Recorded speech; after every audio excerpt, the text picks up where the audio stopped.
Hmong Women is a really good entity to where we're basically that bond, or you can say that bridge that tries to connect both the Hmong elder community to the Western medication, and building that trust with them as well will help leverage the system to be accessed easily. Community members,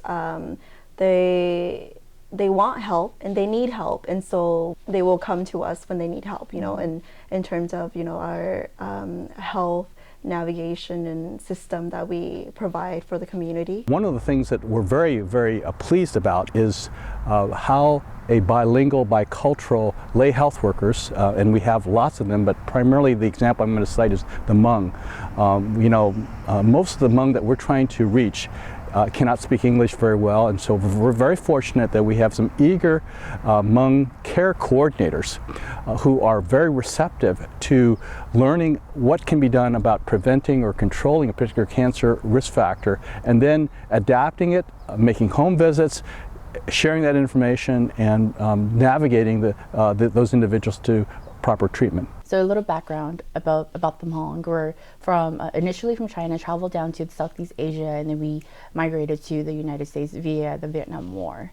And as you may know, the Hmong community has not have a written language in their history for a very long time. And the Hmong community, or at least the elders, the majority of them actually can't read or write. When going to the doctor's appointments, the majority of the doctors are, you know, not Hmong, or PCPs, healthcare providers are not Hmong, and then they tend to step back a little because they don't have that trust with a, you know, doctor, and especially when the elders, they're very traditional, you know, and they don't trust in Western medicines, or, you know, like what doctors' procedures and stuff. We, as Asian Americans, Native Hawaiians, and Pacific Islanders, are among the least likely to get our cancers screened. It's not necessarily due to health insurance, though.